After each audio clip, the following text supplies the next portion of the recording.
Pada bulan Mei tahun 2025, sorotan tajam publik tertuju pada Gedung Kejaksaan Agung Republik Indonesia di Jakarta. Di sana, Nadiem Anwar Makarim, mantan Menteri Pendidikan, Kebudayaan, Riset, dan Teknologi, menjalani pemeriksaan intensif terkait dugaan tindak pidana korupsi dalam pengadaan laptop Chromebook senilai 9,9 triliun rupiah.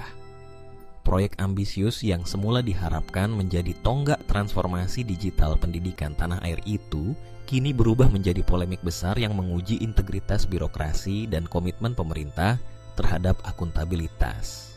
Pemeriksaan terhadap Nadiem Makarim dilakukan 2 kali, masing-masing pada tanggal 23 Juni dan 15 Juli tahun 2025. Kedatangannya ke Kejaksaan Agung berlangsung dalam nuansa penuh perhatian, seiring publik menantikan kejelasan peran para pengambil kebijakan dalam pusaran kasus yang menyeret dana negara dalam jumlah fantastis tersebut.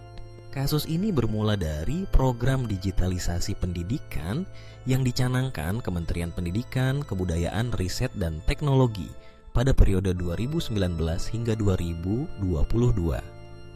Melalui program ini, pemerintah menggelontorkan anggaran hampir 10 triliun rupiah untuk pengadaan perangkat teknologi informasi dan komunikasi, salah satunya laptop Chromebook yang ditujukan bagi satuan pendidikan tingkat dasar hingga menengah di seluruh Indonesia. Tujuan utama program ini adalah mempercepat pemanfaatan teknologi dalam proses belajar mengajar, terutama sebagai respons terhadap kebutuhan pembelajaran jarak jauh yang dipicu oleh pandemi global. Namun, sejak awal, pengadaan ini menuai sorotan.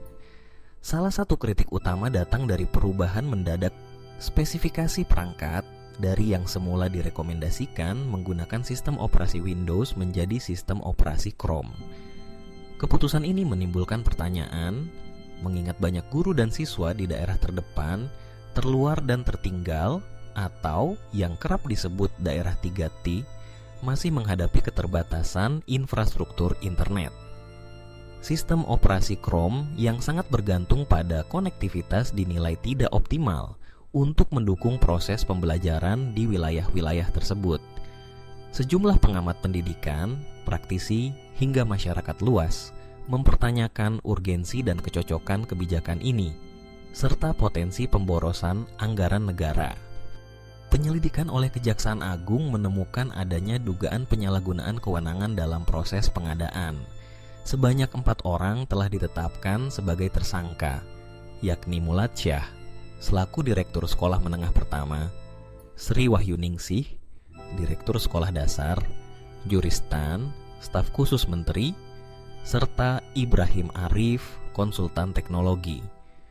Mereka diduga berperan aktif dalam mengarahkan pemilihan sistem operasi Chrome yang tidak sesuai dengan kebutuhan pendidikan nasional. Akibat tindakan ini, negara diperkirakan mengalami kerugian hingga 1,98 triliun rupiah. Angka yang sangat signifikan mengingat urgensi peningkatan kualitas pendidikan di negeri ini. Nadiem Makarim sendiri membantah keterlibatannya dalam praktik korupsi tersebut.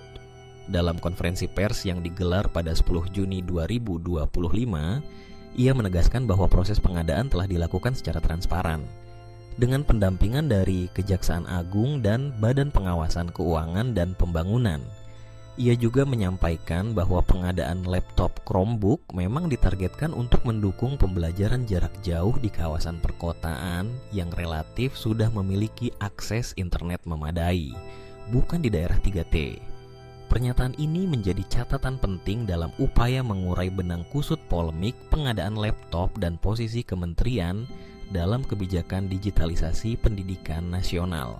Kritik publik terhadap kasus ini tidak hanya berhenti pada aspek teknis pengadaan, tetapi juga menyoroti lemahnya mekanisme pengawasan dan transparansi dalam belanja anggaran negara. Banyak pihak menuntut agar proses hukum dijalankan secara tuntas tanpa tebang pilih, serta meminta adanya evaluasi menyeluruh terhadap kebijakan pengadaan barang dan jasa pemerintah, khususnya di sektor pendidikan yang menyangkut masa depan generasi bangsa.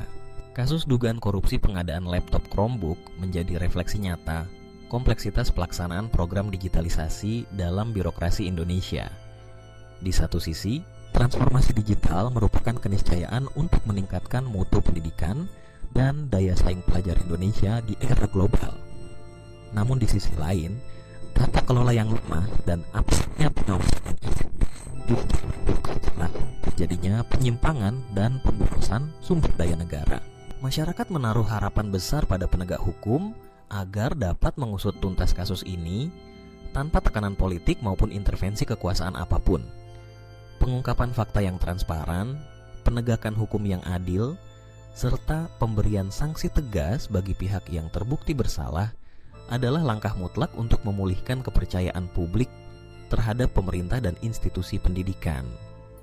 Lebih dari itu, peristiwa ini menjadi momentum penting untuk memperkuat sistem pengadaan barang dan jasa negara, memastikan bahwa setiap kebijakan benar-benar berpihak pada kepentingan rakyat, dan menjunjung tinggi integritas serta profesionalisme dalam pelayanan publik.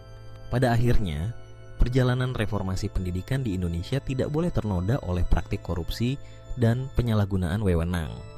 Integritas, transparansi, dan akuntabilitas harus menjadi pilar utama dalam setiap langkah pembaruan, demi menjamin terciptanya generasi penerus bangsa yang cerdas, berkarakter, dan siap menghadapi tantangan global. Masyarakat menanti agar keadilan benar-benar ditegakkan dan pendidikan Indonesia mampu bangkit menuju masa depan yang lebih baik.